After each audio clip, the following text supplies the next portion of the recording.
4 of us, and then members will arrive. Hearing no opposition, we'll go ahead and call the meeting to order. Representative, would you start us off in our normal tradition of prayer, please? Sure will. Lord, if you would just be with us today as we go through this process. Give us the wisdom that we need to look at these issues properly and make good decisions as we go through this process. Let us never forget that we're here to serve, that we're here to serve the people that put us in this position to represent them properly. Lord, give us guidance and wisdom to go through this process appropriately. Amen. Thank you very much. All right, we'll go ahead and get this meeting started, and since I'm here, I will go ahead and present House Bill 725. House Bill 725 is a bill that we are changing some election code in, and basically we want to prevent in the future from certain situations from occurring. Section 1 deals with the nonpartisan election portion.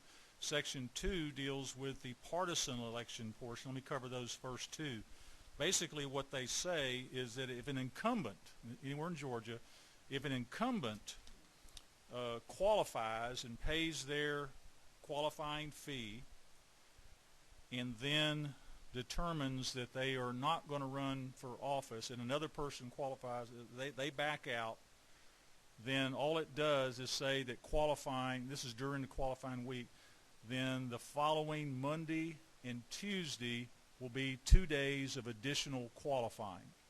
And so what we're trying to do is preempt the situation where an incumbent elected official qualifies, someone else qualifies, and then they unqualify, withdraw. Then when that happens, the other person that qualified is automatically receives the nominee. And so what we're going to do is we're going to open it up for 2 additional days that following Monday and Tuesday from 9 to 5. And then we also added 1/3 provision in Section 3 that is a withdrawal of a partisan candidate. And this we added to the death part that says this is when a person withdraws who is qualified, but they do it after the close of qualifying. And so in that particular case, then it goes, we just added that to that component of the death part where they go through the normal procedure of the state executive committee or other committee party authorized, or in the case of municipal election, the municipal executive committee may reopen qualification for the office sought or withdrawn. And so it's really 3 very straightforward changes, and all we're trying to do is close any potential loopholes for candidates in the future to be able to game the system, so to speak, so that we automatically don't have the opportunity. The situation is most likely to occur when an incumbent qualifies and there are people that just for whatever reason don't think that they want to run because they can't unseat an incumbent, but someone sneaks in at the last minute and then they withdraw, and that person that snuck in then automatically gets it. We just want to keep that from happening in the future. That's what the motion does, or that's what the bill does. Yes.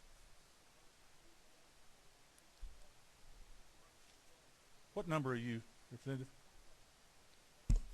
Make a motion to pass because it's also as part of the Secretary of State's election subcommittee that met this all summer.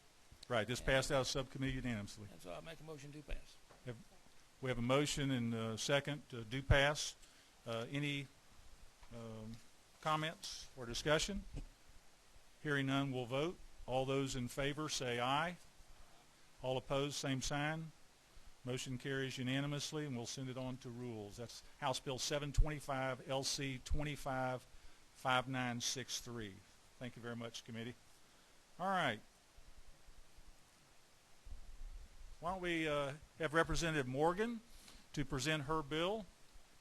Great timing, good use of efficient legislative duties. Representative Morgan.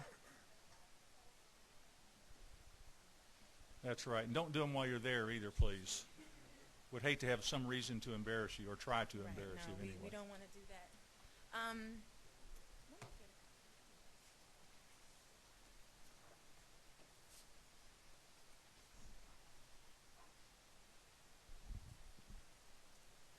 Thank you, Mr. Chairman and members of the committee. My guess is all of us remember this bill. If you've been around a couple of years, I introduced it a couple of years ago, and with the help of the Secretary of State's office, tightened up the language a bit. But House Bill 707 would allow for students who attend private colleges to use their student ID to vote. Current law only allows for students who attend public colleges to use their ID. And my guess is when the original bill was being drafted, someone didn't realize that private students weren't included in that. So we're really just giving all students access and be able to use their student ID. And if you look on the back, lines 26 through 28, it lays out which eligible institutions can use their ID. So we're talking about colleges essentially who are able to receive HOPE funds. And Great. That's it. And who's 27? Representative Kidd. Again, Mr. Chairman, this went through the subcommittee and came out unanimously, and at proper time I'll make a motion to pass. All right, I think we've got one other question here. Representative? Oh, I'm with Representative Kidd. I want to go right behind him. All right, I think, any other questions? Let me just state that I appreciate the author bringing this forward, that we had agreed that the timing just wasn't right because of a lawsuit that was going on at the time, and I appreciate the opportunity to allow you to bring this forward, and I think it's a good measure. Thank you, Mr. And I Chairman. also am in possession of a letter by the Director of Legislative Affairs from the Secretary of State's office saying this. So I'll I will recognize Representative Kidd. Make a motion to pass, Mr. Chairman. All right. Second, Mr. Chairman. All right, we have a motion and a second. Any discussion? Hearing no discussion, all those in favor of this measure, let it be known by saying aye. All those opposed, same sign. The measure, House Bill 707, LC 285910, passes unanimously and is on the rules. Thank you very much. All right. Representative Jaspers.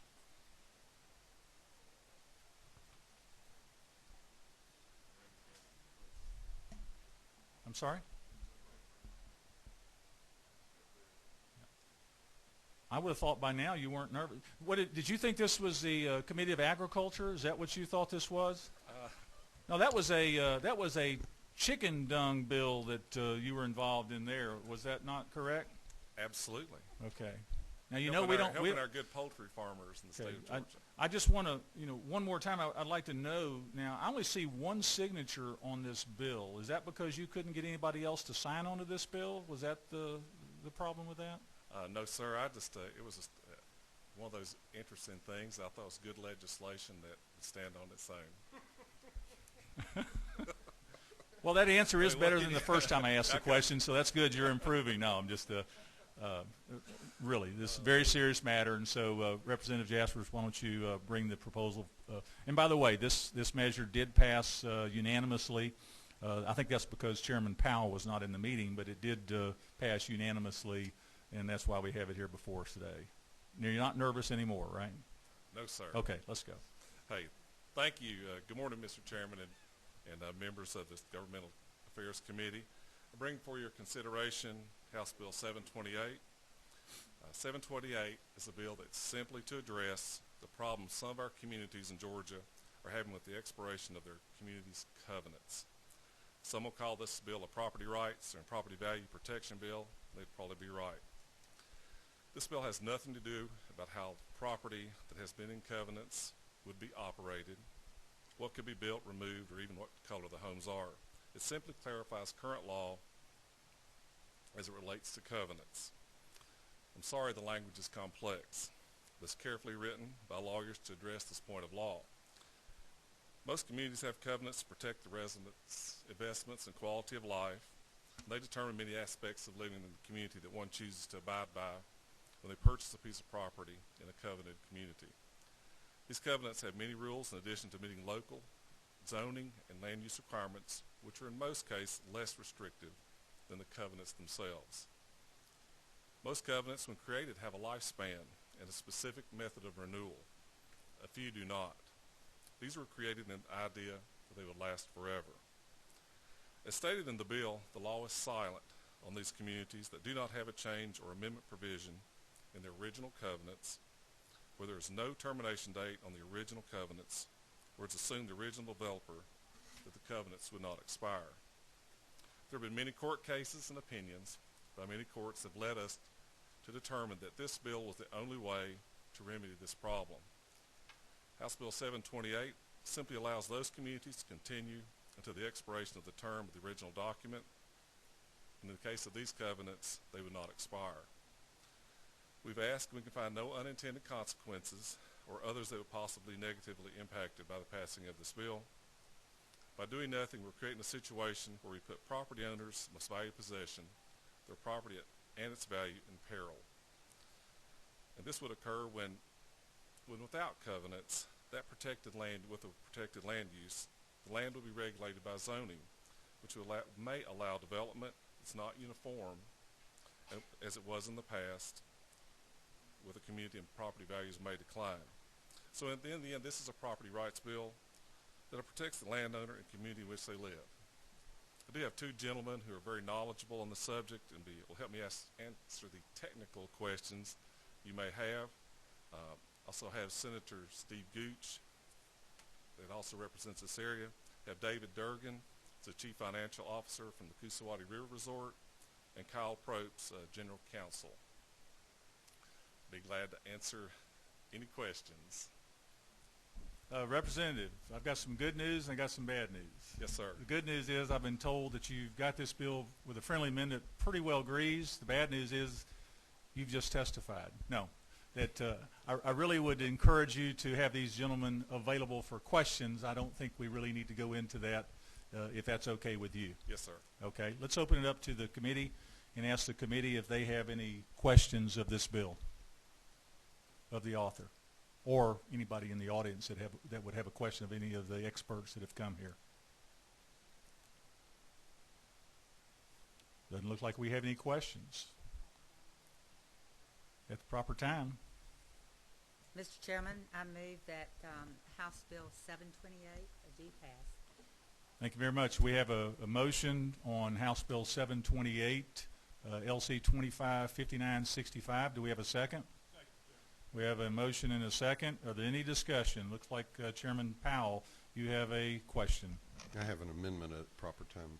All right. Let's see if anybody else has any questions before we offer the friendly amendment to the bill. No questions? Okay. State your amendment. It would be to delete lines 24 through 29, which I think are the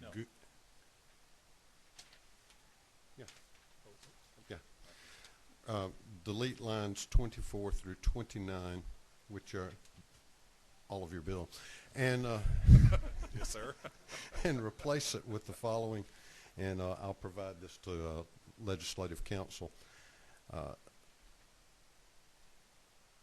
Parentheses B, parentheses closed, notwithstanding subsection A of this code section, covenants restricting lands to certain uses shall not run for more than 20 years in municipalities which have adopted zoning laws, nor in those areas and counties for which zoning laws have been adopted, semicolon, provided, however, that whenever a zoning ordinance upon its initial enactment by a municipality or county expressly acknowledges the continuing application of a covenant restricting lands to certain uses within that jurisdiction, any such covenant, if created prior to zoning laws being adopted by that county or municipality, shall continue to be effective in such jurisdiction until the expiration of the covenant in accordance with its terms. End quote. Thank you very much. The members of the committee, you've heard the amendment. Is there a second? All right, we have a motion and a second. Let me state right away that this was language that my understanding that both ACCG and GMA have acknowledged and agree upon. We appreciate their work, and I see Mr. Grubiak's name on this. Appreciate your help on that. And it's also that everybody that I know of that has been involved in this legislation has also signed off that it actually does what we wanted it to do, but it has really taken out some of our concerns that it might have some unintended consequences in specific areas around the state. So that is the motion and second. Is there any other discussion of the committee?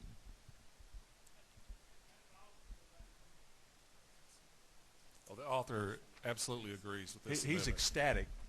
Absolutely is what it is. Speechless almost. Thank, Well, that's a good thing. thank you very much. Great question, and appreciate that, Representative Kidd. So, having no other questions, let's vote on the amendment. All those in favor of the amendment as stated, say aye. Aye.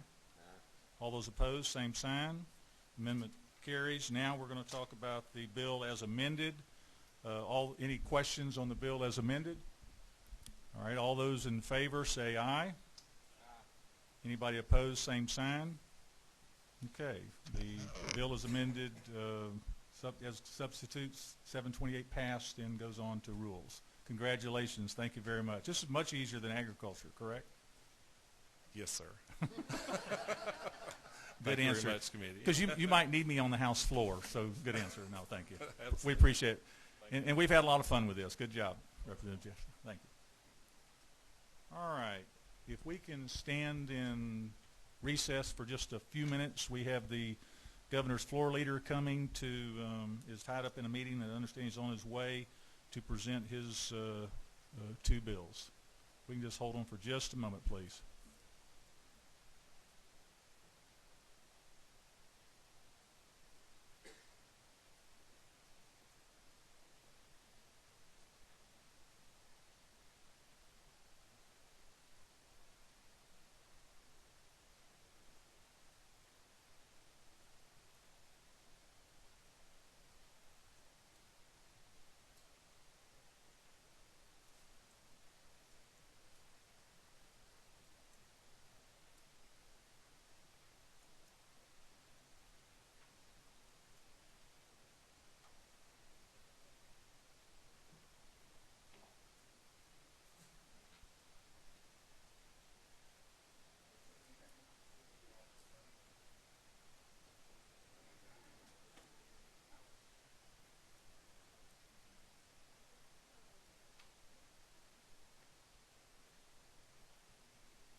we know that the administration floor leaders live a very, very stressful life, and I'll talk right now so you can catch your breath from your run over here, right? So, but we appreciate you being almost on time, Mr. Leader.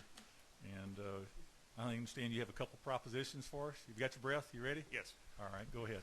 Mr. Chairman, I appreciate it, and I apologize for taking the committee's time. Y'all are a very efficient committee and move through bills quicker than I could get over here. So, yes, you're used to Judy non-civil, right? So a little bit different. So, God bless you, Mr. Chairman. That's why we do. House Bill 642 and companion bill House Bill 804. I'm going to give a quick update. Many in this room were on the subcommittee that I believe heard that's this. 805. 805, yes. 642 and 805. These are companion pieces of legislation.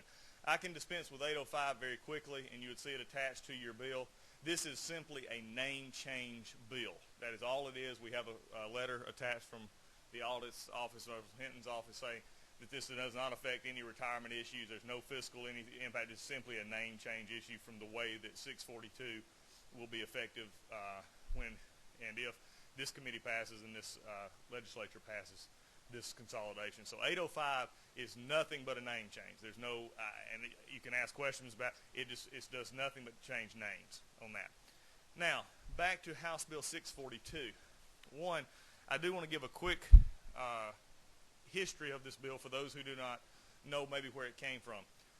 Over 3 years ago, I introduced a piece of legislation that took all of our government-to-government agencies and began the process of looking at consolidating them, looking for savings. And for those who were here, and Representative Brooks and others were here, we passed it through the House, and it stalled in the Senate. The previous administration was not very fond of the bill, and there were some issues that we needed to work out. But it was my intent to not let go and to see this thing through, because I believe that especially in these intergovernmental agencies that do not have direct interaction with the general public, there were ways that we could look to save. Last year, when the new administration came in, I had already had previous conversations with this administration and was encouraged to pursue it again. I dropped the bill in its original form last year that would have had all of the changes, but with a commitment was made from this administration and through the leadership of Lonnis Barrett and others who are here today from Personnel Administration and also DOS to begin to work to say what is workable, what can we do in a way that will accomplish the purpose and also be good for state government. I also have to, and I did the other day, and I want to make sure one more time that I do this, this idea is not new. It came about almost 10 to 15 years ago in the mind of John Brown, our previous House Budget Director, and also Sarah Oliver, who I worked with a great deal. And I want to, and if they happen to be around, if you see them, this came from many years of their work, and I stand on their shoulders as presenting this. And this, after the work of Lonnis from the governor's office and others, it is a privilege for me to have the governor actually pick this up as part of his legislative agenda that he announced at the beginning of this session, and I was privileged that he would take my bill and use that. This is what causes House Bill 642 to come into being. It simply takes these state personnel administrations and consolidates them in the Properties Commission and consolidates them into one agency. In attaching the State Accounting Office, Georgia Aviation Authority, Office of Treasury, Fiscal Services, and Georgia Building Authority was where this all started.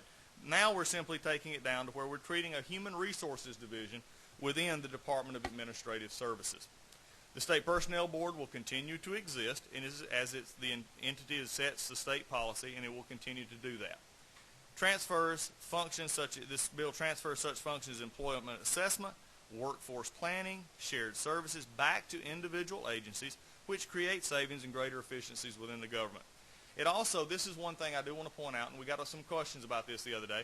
It transfers employees of 1-800-GEORGIA to the hotline and call center improvement group to the Office of Consumer Protection in the governor's office. This is one of the call centers that delays, people calling, they need, help with the revenue or wherever they just sent them. This consolidates that back in. Representative Aller had a question the other day about other call centers. This does not take into account those, but that is something for a later date. This takes the one that is most obvious for this consolidation piece.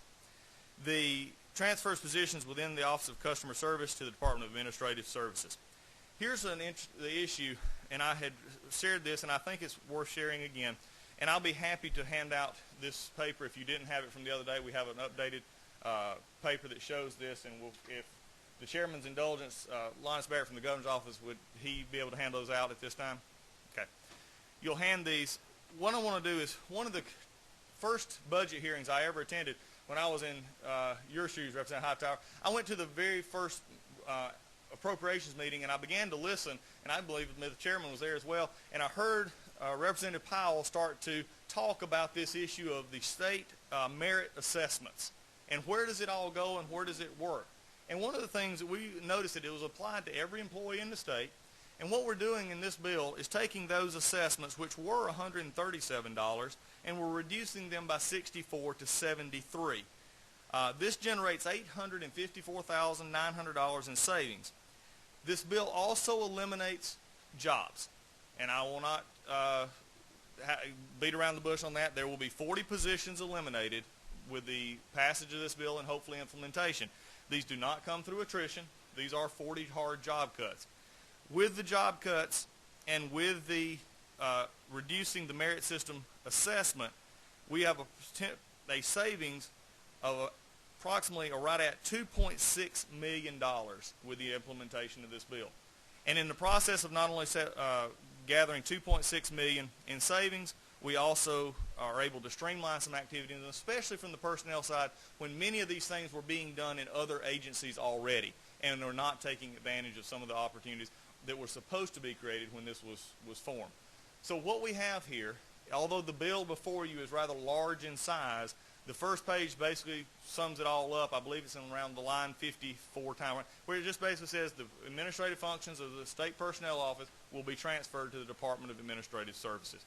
That's what this bill does. It provides a $2.6 million savings to the state of Georgia and also provides some efficiencies which can be built on in the future, as I know this administration is committed to doing in conversations that I've had with their offices, to making sure that we're getting the best that we can for the people of Georgia in a productive way.